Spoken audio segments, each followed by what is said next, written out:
Assalamualaikum warahmatullahi wabarakatuh. Apa kabar Anda semua? Semoga hari ini semangat dan sehat ya, agar kita bisa melanjutkan pembelajaran kita. Hari ini kita akan melanjutkan pembelajaran di tema 5. Pada pembelajaran hari ini, kita masuk dalam muatan PPKN yang Anda bisa lihat dalam pembelajaran kedua, keempat, dan keenam. Kita akan mempelajari tentang mengetahui makna sila keempat Pancasila, mengetahui makna sila kelima Pancasila, dan kita mengetahui sikap yang sesuai dengan sila Pancasila. Kita awali dengan kisah dari Raja Purnawarman, Panji Segala Raja, di halaman 2. Raja Purnawarman mulai memerintah kerajaan Tarumanegara pada tahun 395 Masehi. Pada masa pemerintahannya, ia selalu berjuang untuk rakyatnya. Ia membangun saluran air dan memberantas perompak. Raja Purnawarman sangat memperhatikan kesejahteraan rakyatnya. Ia memperbaiki aliran sungai Gangga di daerah Cirebon. 2 tahun kemudian, ia juga memperbaiki dan memperindah alur sungai Cupu sehingga air bisa mengalir ke seluruh kerajaan. Para petani senang karena ladang mereka mendapat air dari aliran sungai sehingga menjadi subur. Ladang para petani tidak kekeringan pada musim kemarau. Raja Purnawarman juga berani memimpin angkatan laut kerajaan Tarumanegara untuk memerangi bajak laut yang merajalela di perairan barat dan utara kerajaan. Setelah Raja Purnawarman berhasil membasmi semua perompak, barulah keadaan menjadi aman. Rakyat di kerajaan Tarumanegara kemudian hidup aman dan sejahtera. Sebagai wujud kecintaan rakyat kerajaan Tarumanegara pada Raja Purnawarman, telapak kakinya diabadikan dalam bentuk prasasti yang dikenal sebagai Prasasti Ciareteun. Nah, Ananda, dari kisah ini, apakah Raja Purnawarman mendahulukan kepentingan bersama? Lalu apakah Raja Purnawarman bijaksana dalam menyelesaikan masalah? Dan apakah sikap Raja Purnawarman ini mencerminkan nilai-nilai Pancasila? Nah, hari ini sila yang kita bahas berkaitan dengan kisah Raja Purnawarman ini. Nah, Ananda boleh menjawabnya dan sembari kita bahas satu persatu. Nah, setelah kemarin kita sudah membahas sila pertama, sila kedua, sila ketiga. Hari ini kita masuk dalam sila keempat, yaitu kerakyatan yang dipimpin oleh hikmat kebijaksanaan dalam permusyawaratan perwakilan. Yang pertama kita akan bahas adalah hubungan simbol dengan makna sila keempat Pancasila. Nah, tadi bunyi dari sila keempat adalah kerakyatan yang dipimpin oleh hikmat kebijaksanaan dalam permusyawaratan perwakilan. Nah, simbolnya adalah kepala banteng. Makna dari simbol kepala banteng ini yaitu banteng merupakan hewan sosial yang suka berkumpul, sehingga sila ini mengibaratkan masyarakat Indonesia senang berkumpul untuk bermusyawarah dalam mendiskusikan sesuatu. Nah, kemudian kalau tadi makna dari simbolnya, nah untuk sila keempatnya bunyinya itu menjelaskan keutamaan musyawarah dalam setiap mengambil keputusan. Jadi keputusan tersebut itu juga harus dihargai dan dilaksanakan dengan tanggung jawab. Nah, jadi itu hubungan dari simbol gambar kepala bantengnya dengan makna dari sila keempat ini. Makna dari sila keempat Pancasila ini ada 3. Yang pertama adalah mendahulukan kepentingan dan tujuan bersama. Yang kedua, cinta, permusyawaratan, dan demokrasi. Lalu yang ketiga, bijak dalam menyelesaikan masalah. Nah, sekarang kita coba bahas satu persatu beserta contoh-contohnya apa saja sih dari makna sila keempat ini. Makna yang pertama. Nah, makna yang pertama mendahulukan kepentingan dan tujuan bersama. Ini memiliki contoh perilaku, misalnya mengikuti kegiatan kerja bakti di rumah atau di sekolah. Kemudian melaksanakan hasil musyawarah dengan penuh tanggung jawab. Kemudian menghargai pendapat orang lain. Makna yang kedua, cinta permusyawaratan dan demokrasi memiliki contoh perilaku yaitu melakukan pemungutan suara untuk memilih ketua kelas. Jadi kalau di kelas itu biasanya ada pemilihan ketua kelas, kemudian ada wakil ketua kelas, bendahara, sekretaris. Nah, ketika proses pemungutan itu, itulah yang dinamakan dengan permusyawaratan dan demokrasi. Ya, jadi secara bersama-sama membahas ya, berdiskusi bersama kira-kira siapa yang akan dijadikan sebagai ketua kelas, dan dilakukan juga pemungutan suara. Jadi misalnya dari setiap orang memilih siapa, nah kemudian nanti diakumulasikan, dijumlahkan yang mana yang berhasil ya untuk menjadi ketua kelas. Makna yang ketiga yaitu bijak menyelesaikan masalah. Nah, contoh perilakunya adalah tetap bersikap tenang ketika menghadapi masalah. Jadi nggak bingung, nggak buru-buru gitu, tapi bersikap tenang. Kemudian yang kedua, tidak marah ketika suatu saat kita sedang berdiskusi hasil musyawarahnya berbeda dengan pendapat kita.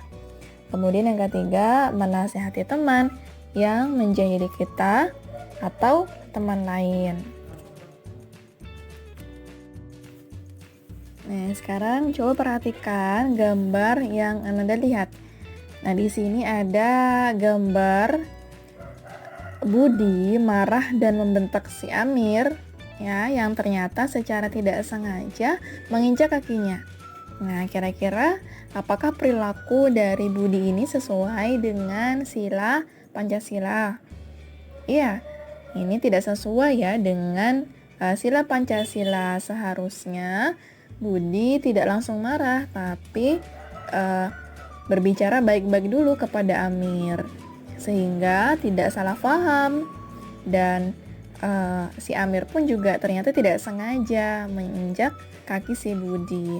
Sehingga harusnya ketika menyelesaikan masalah dibicarakan baik-baik dulu, tidak boleh langsung marah-marah. Nah, Ananda, berikut ini sikap lain lagi yang sesuai dengan makna sila keempat Pancasila. Jadi banyak sekali contoh sikap-sikap yang sesuai ya dengan makna sila keempat. Nah, sekarang kita bahas ada 5 contoh sikap. Yang pertama, melaksanakan hak memilih dan dipilih menjadi ketua kelas tadi ya. Nah, sikap yang belum sesuainya adalah ketika tidak mau menggunakan hak memilih kita. Jadi kita nggak mau milih di kelas tuh, kita karena dari sosok-sosoknya orang-orang yang diusulkan kita nggak suka semuanya, akhirnya kita nggak mau pakai hak memilih kita, jadi kita nggak memilih mereka. Itu juga nggak boleh. Yang kedua, tidak memaksakan kehendak kepada teman atau anggota keluarga yang lain. Jadi kalau misalnya nggak diterima ya nggak apa-apa ya. Yang sikap yang tidak sesuai atau belum sesuai adalah ketika kita menjadi pemimpin, kita suka memutuskan sesuatu dengan keinginan kita sendiri. Kemudian yang ketiga, menaati peraturan di rumah, di sekolah maupun di masyarakat. Sikap yang belum sesuainya adalah memaksa teman atau anggota keluarga lain untuk mengikuti pendapat kita. Nah, kemudian yang keempat adalah lapang dada menerima kritik dan saran yang diberikan oleh teman dan keluarga kita. Ya nggak masalah. Kalau misalnya kita dikritik itu berarti sedang memperbaiki kita. Kemudian yang belum sesuai adalah melanggar peraturan yang telah dibuat, baik di lingkungan rumah, sekolah ataupun masyarakat. Lalu yang terakhir adalah menyampaikan pendapat dengan baik dan sopan saat melakukan diskusi. Yang belum sesuai adalah menyampaikan pendapat dengan nada tinggi dan tidak sopan. Jadi sudah mau didengar, pendapatnya mau dimenangkan gitu ya, terus nggak sopan ngomongnya, itu nggak boleh. Nah, berikut ini adalah nilai-nilai kepahlawanan yang sesuai dengan pengamalan sila Pancasila dalam kehidupan kita sehari-hari. Contohnya adalah yang pertama, jujur dan tekun. Jadi ini diajarkan di Pancasila kita. Pengamalannya adalah kita harus berkata benar, nggak boleh menyontek ketika ujian. Kemudian yang kedua adalah cinta tanah air, cinta negara kita, dengan cara belajar dengan rajin agar berguna bagi bangsa dan negara. Kalau kita cinta tanah air, berarti kita harus belajar betul-betul agar kita berguna ketika nanti kita sudah besar. Kemudian yang ketiga, pantang menyerah dan disiplin. Pengamalannya dalam kehidupan sehari-hari adalah tidak mudah menyerah dan putus asa dalam menghadapi masalah. Kalau misalnya ada kesusahan, ya tetap harus disiplin, harus rajin. Yang keempat, rela berkorban.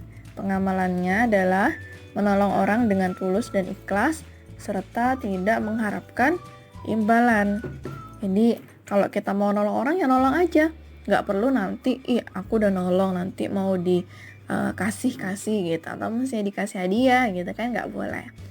Kemudian yang terakhir adalah kerja keras. Jadi sikap pahlawan itu kerja keras. Pengamalannya adalah dengan mengerjakan tugas dengan sepenuh hati dan semangat yang tinggi. Jadi kalau kita mau jadi orang yang hebat, orang yang sukses, maka kita harus semangat ketika kita mau mengerjakan tugas atau kegiatan yang diperintahkan. Sekarang kita masuk di subtema kedua dari tema 5. Kita lanjutkan dalam pembahasan sila terakhir, yaitu sila kelima Pancasila, yaitu keadilan sosial bagi seluruh rakyat Indonesia. Sila kelima Pancasila memiliki simbol padi dan kapas. Nah, dari padi dan kapas ini memiliki arti. Yang pertama, padi melambangkan makanan pokok masyarakat Indonesia yang biasa dikonsumsi sehari-hari. Nah, padi ini biasanya sudah pernah kita bahas, yang pada akhirnya ketika selesai diolah akan menjadi beras dan diolah menjadi nasi. Kemudian yang selanjutnya adalah kapas. Nah, kapas ini melambangkan salah satu bahan utama dalam pembuatan pakaian. Dari kedua lambang ini dijadikan menjadi satu, sehingga maksud dan makna dari padi dan kapas ini adalah melambangkan pangan atau makanan dan sandang atau pakaian yang merupakan kebutuhan pokok semua rakyat Indonesia tanpa melihat status dan kedudukan. Jadi maksudnya tidak melihat status dan kedudukan itu nggak melihat bahwa dia orang yang kaya atau yang miskin, dia sama-sama memiliki kebutuhan untuk makan dan kebutuhan untuk berpakaian. Makna dari sila kelima Pancasila ada 4. Yang pertama, adil. Adil ini bukan harus sama. Nah, kemudian yang kedua, mau bekerja keras. Yang ketiga, mengakui kedaulatan bangsa sendiri dan bangsa lain. Yang keempat, menganggap bangsa sendiri sederajat dengan bangsa lain. Jadi nggak boleh menganggap bahwa negara kita, bangsa kita itu lebih rendah daripada bangsa di negara lain. Pengamalan sila kelima Pancasila dalam kehidupan kita sehari-hari. Misalnya kita adil terhadap semua teman kita, jadi nggak boleh beda-bedain. Misalnya kita mau berbagi makanan kepada mereka, kita bagi sama rata. Kemudian yang kedua, membantu orang lain yang sedang kesusahan. Yang ketiga, menghormati dan menghargai hak-hak orang lain. Mengutamakan kepentingan umum di atas kepentingan pribadi dan bergotong royong demi kepentingan bersama. Karena tadi bunyinya sila kelima adalah keadilan sosial. Jadi mengutamakan adilnya, mengutamakan sosialnya agar negara kita tuh makmur, sejahtera gitu. Pengamalan sila kelima Pancasila ini juga dilakukan atau dicontohkan dari tokoh-tokoh pahlawan kita terdahulu dan sekarang.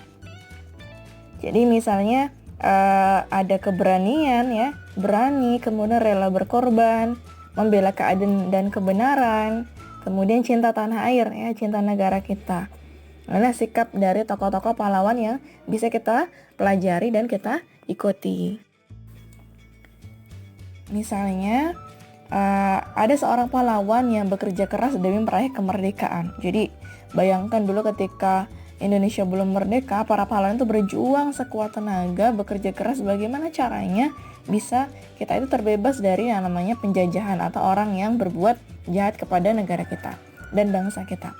Kemudian yang kedua, seorang pahlawan menjunjung tinggi keadilan, ya. Bagaimana bisa adil terhadap anggotanya, terhadap rakyatnya. Kemudian seorang pahlawan mengutamakan kepentingan negara di atas kepentingan pribadi. Jadi pahlawan itu menomorduakan, bahkan menomortigakan kepentingannya sendiri, keinginannya sendiri gitu. Yang dia utamakan bagaimana caranya negaranya bisa berhasil, bagaimana caranya bangsanya bisa berhasil gitu. Dia nggak memikirkan bagaimana badannya dia sakit, badan dia capek, dia mau istirahat, itu dia nggak pikirkan. Yang lebih diutamakan adalah bagaimana caranya bisa bangsanya, negaranya bisa cepat-cepat merdeka, sehingga tidak merasakan kesusahan, tidak merasakan dijajah gitu. Kemudian seorang pahlawan berjuang membantu rakyat yang sedang dijajah. Ini jelas ya dengan perjuangannya. Kemudian yang terakhir, pahlawan bergotong royong bersama rakyat demi meraih kemerdekaan. Lalu bagaimana kita bisa seperti pahlawan? Nah, ini adalah contoh kegiatan yang bisa kita lakukan dalam kehidupan sehari-hari. Misalnya membantu sesama, membantu teman kita, membantu orang di sekitar kita yang sedang kesulitan. Kemudian yang kedua, mengajari teman yang belum memahami pelajaran. Jadi bagaimana caranya dia bisa berhasil juga ya ketika belum paham. Kemudian tekun belajar demi memajukan Indonesia.